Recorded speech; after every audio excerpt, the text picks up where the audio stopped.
दोस्तों, इस मूवी की शुरुआत सन 1909 से होती है। इस समय हम बर्फ के पहाड़ों में दो लोगों को जख्मी हालत में देखते हैं। इन लोगों का नाम कैप्टन आयनर और जोगिन्सन होता है।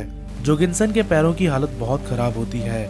इसके पैर जख्मी होने के साथ साथ ठंड में जम चुके थे, इसलिए जब ये दोनों अपने शिप में वापस आते हैं तो कैप्टन इसके पैर की उंगलियों को काट देते हैं। दरअसल ये लोग ग्रीनलैंड के एक आइलैंड पर एक टीम का पता लगाने गए थे, क्योंकि अमेरिका इनके देश पर क्लेम कर रहा है कि जिस आइलैंड पर ये लोग हैं वो अमेरिका की जगह है। लेकिन इनका ये दावा होता है कि ये आइलैंड ग्रीनलैंड के अंडर में आता है। पर इससे पहले कि ये कुछ पता लगा पाते, जोगिन्सन के पैर ठंड में जम चुके थे, जिस वजह से ये लोग अपना काम पूरा करे बिना ही अपने शिप में वापस आ जाते हैं। अब आज क्रिसमस की रात ये सभी लोग खाना खा रहे थे। फिर हमें पता चलता है कि आयनर को अपने मिशन में एक डायरी और एक मैप मिलता है। इस मैप में एक लोकेशन पर मार्क किया हुआ था, जिसका मतलब कि शायद इनको वहां पर कुछ सबूत मिले और उस सबूत के आधार पर इनके देश का एक हिस्सा अलग होने से बच सकता है।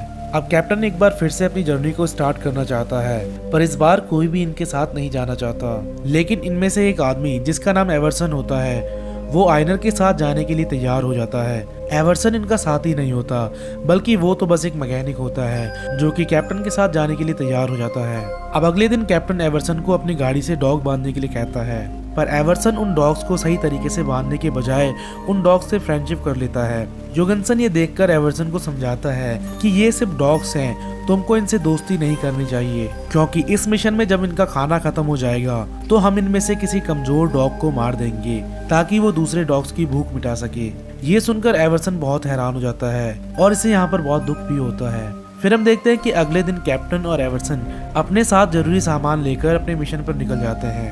अब दोस्तों, आज सारा दिन सफर करने के बाद शाम के वक्त ये लोग कहीं कैंप लगाकर रात बिताते हैं। इन दोनों के साथ इस कैंप में एक डॉग भी होता है जो कि शायद कैप्टन का फेवरेट था। ये देखकर एवर्सन अपने फेवरेट डॉग को भी यहाँ बुलाना चाहता है, जिसका नाम उसने बियॉन्ड रखा था, पर कैप्टन इसे इजाजत नहीं देता। अब ऐसे करते करते इनको यहाँ पर पूरे 26 दिन हो जाते हैं और अब ये लोग उस जगह तक पहुँच जाते हैं जहाँ पर पिछली टीम रास्ता भटक चुकी थी। लेकिन अभी भी ये लोग अपनी मंजिल से बहुत दूर थे। अब इसी दौरान इनको यहाँ पर एक तूफान का सामना भी करना पड़ता है, जिस वजह से ये एक बार फिर से कैंप लगाकर रुक जाते हैं। अब यहाँ एवर्सन कैप्टन से पिछली टीम के बारे में पूछता है। कैप्टन इसे बताता है कि जब ये उन लोगों तक पहुंचा तो तब तक वो लोग बर्फ में जमकर मर चुके थे, लेकिन मरने से पहले उन लोगों ने पत्थरों की एक छोटी दीवार बनाकर उसके अंदर अपने सभी जरूरी डॉक्यूमेंट छुपा दिए थे और उन लोगों ने उसकी लोकेशन इस मैप में बता दी है, जिसे हम लोग फॉलो कर रहे हैं। फिर अगले दिन जब ये लोग उस लोकेशन तक जा रहे थे तो रास्ते में इनमें से एक डॉग का संतुलन बिगड़ जाता है, जिससे ये लोग एक खाई में गिरने से बाल बाल बच जाते हैं। लेकिन इस खाई में इनका डॉग फूड और काफी सारा जरूरी सामान गिर जाता है। इसी हादसे में एक डॉग भी नीचे खाई में गिरकर मर जाता है। इसके बाद ये लोग एक बार फिर से अपना सफर शुरू कर देते हैं। आज इन लोगों को इस सफर में पूरे 48 दिन हो जाते हैं। पूरे 48 दिन के सफर के बाद भी अभी तक ये लोग अपनी लोकेशन तक नहीं पहुंच पाए। एक दिन इनका डॉग फूड खत्म हो जाता है और फिर ये लोग इनमें से किसी एक डॉग को मारकर उसका मीट बाकी डॉग्स को खिला देते हैं। फिर हम देखते हैं कि इनको आज पूरे 84 दिन हो जाते हैं। इस 84 दिनों के संघर्ष के बाद आज ये लोग फाइनली उस दीवार तक पहुंच जाते हैं। इस जगह पर इनको वो नोट्स भी मिल जाते हैं जिसके लिए ये लोग इतने महीनों से इन बर्फीले पहाड़ों में भूखे प्यासे भटक रहे हैं। अब जब ये इस नोट को पढ़ते हैं तो इसमें लिखा था कि पेरी नाम की जगह अमेरिका की नहीं है, बल्कि वो ग्रीनलैंड की जगह है। यानी दोस्तों, जिस सबूत के लिए ये लोग दिन रात भटक रहे थे वो सबूत आज इनके हाथ लग चुका है। इसको पढ़ने के बाद ये लोग बहुत खुश होते हैं। अब ये लोग ये सबूत लेकर यहाँ से वापस जाने लगते हैं। यहाँ से जाते वक्त इनमें से एक और डॉग मर जाता है, पर ये दोनों से खाते ही उल्टी कर देते हैं। इसके बाद ये दोनों अब भूखे प्यासे आगे बढ़ते रहते हैं। अब तक इनका सारा खाना पानी खत्म हो चुका है, इसलिए आज कैप्टन ये डिसाइड करता है कि वो आज शिकार पर जाएगा। लेकिन इससे पहले कि ये किसी का शिकार करता, ये खुद एक भालू का शिकार बन जाता है। भालू ने 2 डॉग्स को मार दिया था और इससे पहले कि वो अब कैप्टन को भी मारता, एवर्सन सही समय पर आकर भालू को गोली मार देता है, जिसके बाद भालू और कैप्टन दोनों ही पानी में गिर जाते हैं। फिर हम देखते हैं कि एवर्सन कैप्टन को पानी से बाहर निकाल लेता है और फिर कैंप में ले जाकर वो इसका इलाज करता है। कैप्टन को जब होश आता है तो वो देखता है कि इनका आखिरी डॉग भी अब मर चुका है, यानी अब यहाँ से इनको अपना सफर पैदल ही चलकर तय करना होगा। इसके बाद हम देखते हैं कि ये लोग अब पैदल चलना शुरू कर देते हैं आज 164वें दिन इनको लगता है कि ये अब वापस नहीं पहुंच सकेंगे, इसलिए ये लोग भी अब पत्थरों की कैब बनाकर उसमें अपने सबूत छुपा देते हैं, क्योंकि इनकी हिम्मत अब जवाब दे चुकी है। ये सबूत को यहीं छोड़कर आगे बढ़ जाते हैं। कई दिन पैदल चलने के बाद ये लोग फाइनली अपनी शिप तक आ जाते हैं। ये देखते हैं कि इनका शिप अब बर्फ में दब चुका था। ये लोग अपने शिप को देखकर बहुत खुश होते हैं, लेकिन जैसे ही ये दोनों शिप के अंदर जाते हैं तो ये देखते हैं कि यहाँ पर कोई नहीं होता, क्योंकि इनके टीम मेंबर्स यहाँ से जा चुके थे। कैप्टन और एवर्सन को इस बात से बहुत दुख होता है, क्योंकि ये अपने देश के लिए पिछले आधे साल से इन बर्फीले पहाड़ों में भटक रहे थे, और जब इनको अपना मिशन कंप्लीट करके यहाँ से वापस जाना था तो इनके साथ ही इनको यहाँ से छोड़कर वापस जा चुके थे। अब इन दोनों को यहाँ पर रुककर मदद मिलने का इंतजार करना होगा। इस शिप में करीबन 1 साल का खाना पानी मौजूद होता है। इधर हम इनके साथियों को देखते हैं, जिनको उनके सीनियर ऑफिसर्स खड़ी खोटी सुना रहे थे, क्योंकि इनके पास भी अब इतना पैसा नहीं था जिससे ये लोग उन दोनों तक शिप भेज सकें। इसके बाद हम देखते हैं कि आज इन दोनों को यहाँ पर पूरे 242 दिन हो जाते हैं। आज कैप्टन को एक बुरा सपना आता है। कैप्टन अपने सपने में देखता है कि जहाँ पर इन्होंने वो सबूत छुपाया है वहाँ पर एक भालू आकर उन नोट्स को तहस नहस कर देता है। कैप्टन को लगता है कि इससे पहले इसका सपना पूरा हो, इसको वहाँ जाकर उस सबूत को अपने पास ले आना चाहिए। सुबह होते ही ये दोनों सबूत को लेने के लिए जाने लगते हैं। यहाँ से जाते वक्त एवर्सन कैप्टन से कहता है कि हमें यहाँ पर एक नोट छोड़ना चाहिए, ताकि हमारे पीछे अगर कोई यहाँ तक आए तो वो लोग हमारे नोट को देख सकें। पर कैप्टन इसकी ये बात नहीं मानता।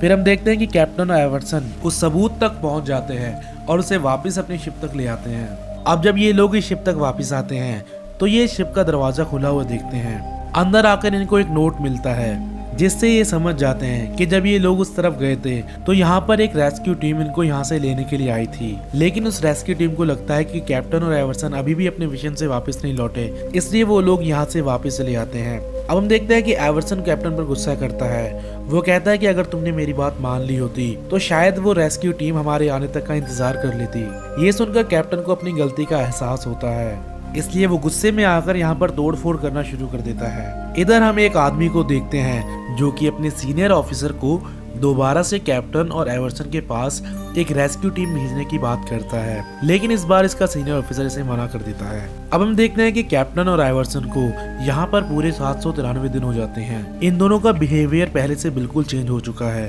कैप्टन अब पहले से बहुत चिड़चिड़ा हो चुका है और कभी कभी इसको हेलुसिनेशन भी होने लगती है, जिसमें ये अपनी गर्लफ्रेंड को देखता है। पर हकीकत तो ये होती है कि इन दोनों के सिवा यहाँ पर और कोई भी नहीं होता। कैप्टन हर रोज अपनी गर्लफ्रेंड से बातें करता है। एक दिन जब एवर्सन बाहर होता है तो कैप्टन अंदर अपनी गर्लफ्रेंड के साथ डांस कर रहा होता है। बाहर से एवर्सन देखता है कि कैप्टन अकेले ही डांस कर रहा है। फिर एवर्सन जब इस रूम में आता है तो कैप्टन इसे इस रूम से बाहर निकाल देता है और इसे एक चाकू दिखाता है। एवर्सन इस चाकू को देखकर डर जाता है, पर कैप्टन इसे इस चाकू से अपने गले के जख्म को काटने के लिए कहता है। एवर्सन इस चाकू से कैप्टन के गले का जख्म काट देता है।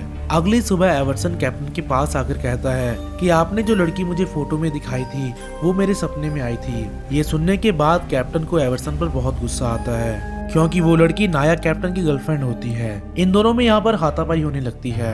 कैप्टन इसे अपनी बंदूक से मारने ही वाला होता है कि तभी एवर्सन इसको समझाता है कि वो लड़की सिर्फ मेरे सपने में आई थी, वो रियल नहीं है। और दूसरी तरफ कैप्टन की गर्लफ्रेंड, जो कि इसका ख्वाब होता है, वो भी कैप्टन को इसे मारने से मना करती है। फिर कैप्टन दूसरी तरफ गोली चलाकर यहाँ से चला जाता है। थोड़ी देर बाद हम देखते हैं कि कैप्टन एवर्सन के पास आकर इसे सॉरी कहता है। फिर कैप्टन इससे पूछता है कि हमारे पास खाना और गोलियां कितनी बची हैं। एवर्सन इसे कहता है कि हमारा सारा खाना खत्म हो चुका है और गोली भी बस एक ही बची है।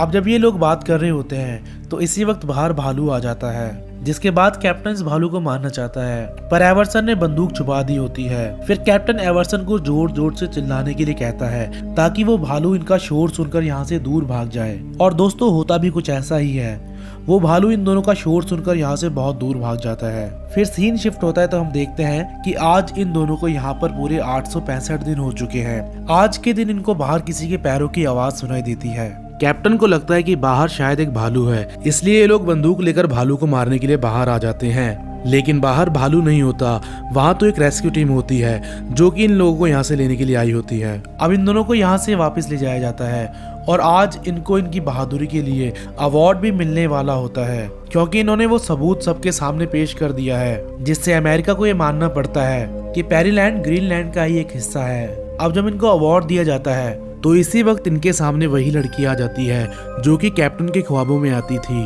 कैप्टन को ये लड़की आज भी एक ख्वाब ही लगती है, पर आज ये लड़की एवर्सन को भी नजर आती है, यानी कि ये लड़की सच में इनके सामने खड़ी है। इसके बाद कैप्टन इस लड़की को गले से लगा लेता है। फिर कैप्टन इस लड़की को एवर्सन से मिलवाता है। यहाँ एवर्सन इस लड़की का नाम सुनकर हैरान हो जाता है, क्योंकि इस लड़की का नाम नाया होता है। कैप्टन नाया से पहले से ही प्यार करता था, जिसके बारे में उन्होंने एवर्सन को नहीं बताया था। आज एवर्सन ये समझ जाता है कि जब वो लड़की इसके सपने में आई थी तो क्यों कैप्टन को इतना गुस्सा आया था। इसके साथ ही दोस्तों ये मूवी यहाँ पर खत्म हो जाती है।